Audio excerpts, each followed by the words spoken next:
Hello children, आज हम पढ़ने जा रहे हैं संस्कृत का अष्टमः पाठः। पाठ का नाम है सिक्ता सेतुः। प्रस्तुत नाट्यांश सोमदेव रचित कथा सरित सागर के सतम लंब्य मतलब अध्याय पर आधारित है। यहाँ तपोबल से विद्या पाने के लिए प्रयत्नशील तपोदत्त नामक एक बालक की कथा का वर्णन है। उसके समुचित मार्गदर्शन के लिए वेश बदलकर इंद्र उसके पास आते हैं और पास ही गंगा में बालू से सेतु निर्माण के कार्य में लग जाते हैं। उन्हें वैसा करते देख तपोदत्त उनका उपहास करता हुआ कहता है, अरे किस लिए गंगा के जल में व्यर्थ ही बालू से पुल बनाने का प्रयत्न कर रहे हो? इंद्र उन्हें उत्तर देते हैं, यदि पढ़ने सुनने और अक्षरों की लिपि के अभ्यास के बिना तुम विद्या पा सकते हो तो बालू से पुल बनाना भी संभव है। इंद्र के अभिप्राय को जानकर तपोदत्त तपस्या करना छोड़कर गुरुजनों के मार्गदर्शन में विद्या का ठीक ठीक अभ्यास करने के लिए गुरुकुल चला जाता है। यहाँ पर इंद्र उस बालक को समझाते हैं कि बगैर पढ़े लिखे तुम अगर शिक्षा पा सकते हो तो बालू से सेतु निर्माण हो सकता है, इसलिए इस पाठ को बताया गया है। यह एक नाटक है। ततः प्रविशति तपस्या रतः तपोदत्तः। इस नाटक में तपोदत्त और एक पुरुष जो इंद्र भेष बदलकर आए रहते हैं, उन दोनों की कहानी है। तपस्या में लीन तपोदत्त वहां प्रवेश करता है। तपोदत्तः अहमस्मि तपोदत्तः बाल्ये पितृचरणैः क्लेशै मनो अपि विद्यां नधितवानस्मि तस्मात् सर्वैः कुटुम्बिभिः मैत्रैः ज्ञातिजनैश्च गर्हितो अभवम्। उद्धर्व निःश्वास्य हा विधे किमद्मय कृतं कीदृशी दुर्बुद्धिरासि दत्ता एतदपि न चिंतितम्। ज्ञानी जनैः मतलब बंधुओं, कुटुम्बिभिः मतलब कुटुंबियों द्वारा, क्लेशमान मतलब व्याकुल किया जाता हुआ, पितृचरणैः मतलब पिता के द्वारा। इसका अर्थ है तपोदत्त, मैं तपोदत्त हूँ। तपोदत्त बोल रहा है, मैं तपोदत्त हूँ। बचपन में पिता के द्वारा व्याकुल किए जाने पर विद्या ग्रहण नहीं कर पाया, तब सभी कुटुंबियों, मित्रों, बंधुओं द्वारा अपमानित हुआ, लंबी गहरी सांस लेकर, हे विधाता, यह क्या कर दिया? कैसे दुष्ट बुद्धि वाला था मैं। इतना भी नहीं सोच पाया कि परिधने रलंकारे भूषितो अपि न शोभते नारो निर्मणी भोगी सभायां यदि वा गृहे किंचित् विमृश्य तेन दिवसे मार्गभ्रान्तः संध्यायां यावद् यदि गृहमुपैति तदपि वरम नासाभ्रांतो मान्यते। इसका अर्थ है वस्त्र और आभूषण से भी शोभा नहीं देती। यदि घर और सभा में व्यक्ति विद्या के बिना सब कुछ होते हुए भी अच्छा नहीं लगता, कुछ सोचकर, ठीक है इससे क्या, दिन भर मार्ग से भटका हुआ यदि संध्या को घर लौट आता है, अर्थात सुबह का भूला शाम को घर लौट आता है, तो उसे भटका हुआ नहीं माना जाता। नासो भ्रांतो मान्यते एष इदानी तपस्या विद्यां वपन्तुं प्रवृत्तो अस्मि। जलोच्छलान् ध्वनिः श्रूयते। अये कुतो अयं कालो लोच्छलन् ध्वनिः। महामत्स्यो मकरो वा भवेत् पश्यामि तावत्। इसका अर्थ है, यह इस तरह तपस्या के द्वारा विद्या प्राप्त करने के लिए प्रवृत्त हूँ। जल उछलने की आवाज सुना गया है, तरंगों के उछलने की आवाज भी सुनी। यह कहाँ से है? बहुत बड़ी मछली या मगर हो सकता है, तब इसे देखता हूँ। पुरुषमेकं सिकाताभिः सेतु निर्माण प्रयासं कुर्वणं दृष्ट्वा साहसम् हन्त नास्यत्य भावो जगति मूर्खाणां तीव्र प्रवाहायां विद्यां नद्यां मूढो अयं सिकताभिः सेतुं निर्मातुं प्रयन्ते सट्टाहसं पश्यर्वमुपेत्य। एक पुरुष को बालू से पुल बनाते देखकर हंसता है। अरे, ये है दुर्बुद्धि। संसार में मूर्खों की कमी नहीं है।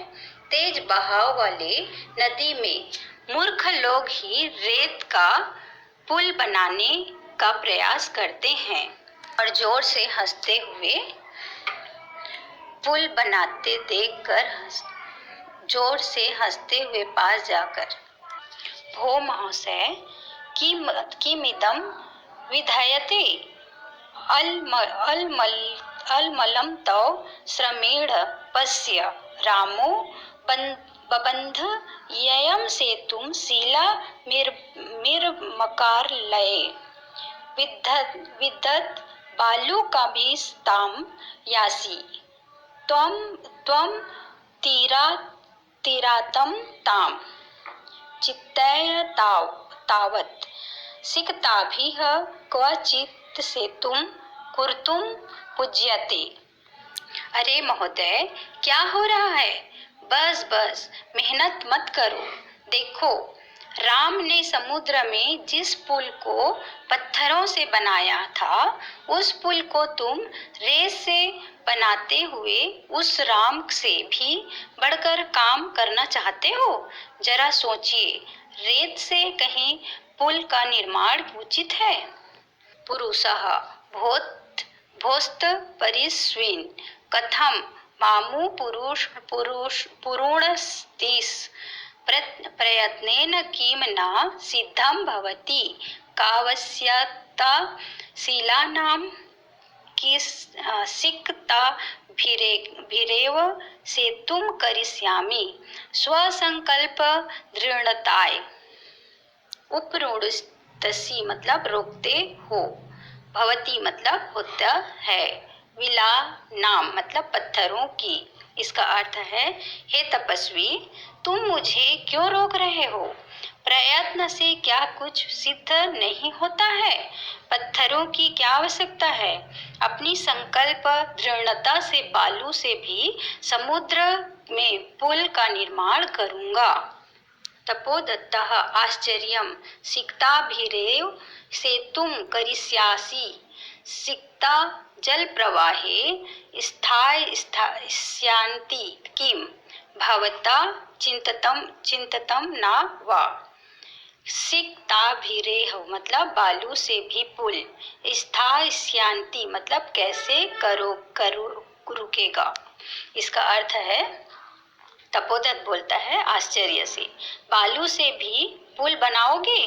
बालू जल के प्रवाह में कैसे रुकेगा? आपने सोचा है कि नहीं? पुरुषः सोत्प्रसां चिन्तितं सम्यक् चिन्तितं नाहं सोपान मार्गेरटर्मधिरोढुं विश्वसिमि समुत्पल्लुतयैव गन्तुं क्षमो अस्मि। सोत प्रसाम मतलब चुटकी लेते हुए, अट्टम मतलब अटारी को, अधिरोटुम मतलब चढ़ाने के लिए, सोपान मतलब सीढ़ी। इसका अर्थ है, पुरुष बोलता है, चुटकी लेते हुए, अरे सोचा हूँ, अच्छी तरह से सोचा हूँ। अटारी पर चढ़ने के लिए सीढ़ी की क्या आवश्यकता है? मैं तो उड़कर जाने में ही सक्षम हूँ। तपोदत्तः सव्यव्यज्ञम् साधु अञ्जानेय भव्यतिक्रामसि। संज्ञयम मतलब व्यंग्य से, अजानेयम मतलब हनुमान जी। इसका अर्थ है, तपोदत्त बोलते हैं व्यज्ञ से, अरे वाह वाह, तुम तो हनुमान जी से भी आगे निकल गए।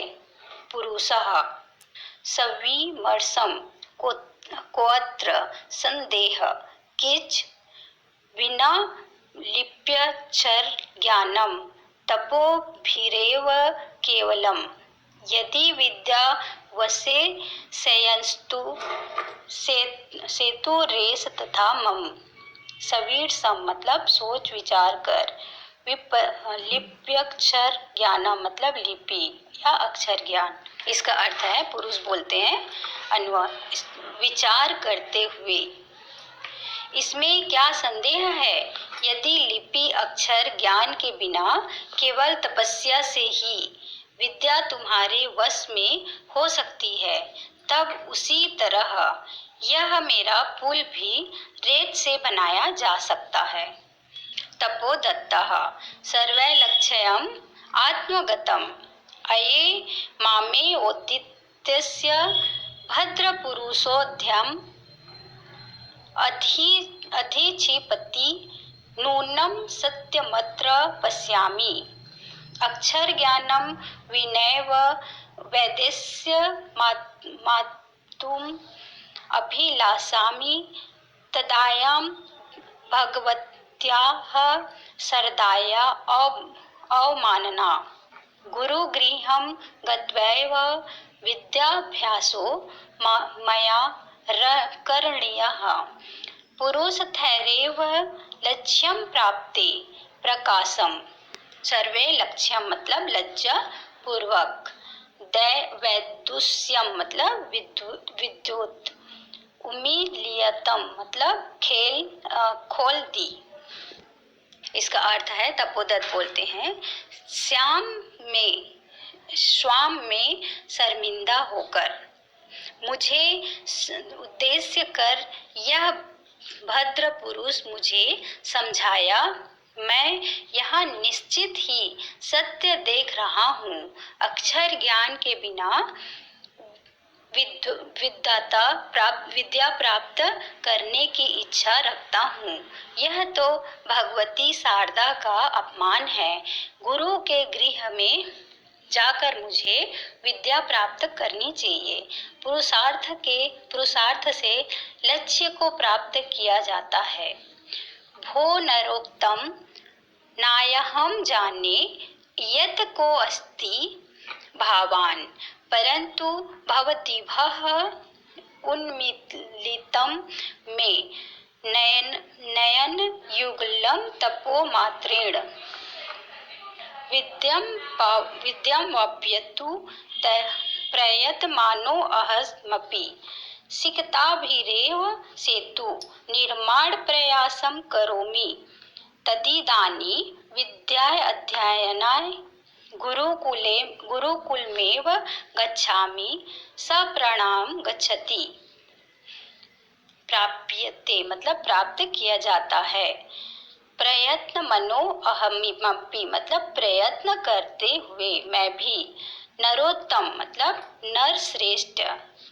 इसका अर्थ है, हे नरश्रेष्ठ, मैं नहीं जानता कि आप कौन हैं, परंतु आपने मेरी आँख खोल दी है। तब मात्र से विद्या प्राप्त करने के लिए प्रयत्न करते हुए मैं भी रेत से सेतु निर्माण का प्रयास करता हूँ। अब मैं विद्या अध्ययन के लिए गुरुकुल जाता हूँ। प्रणाम करके चला जाता है। धन्यवाद।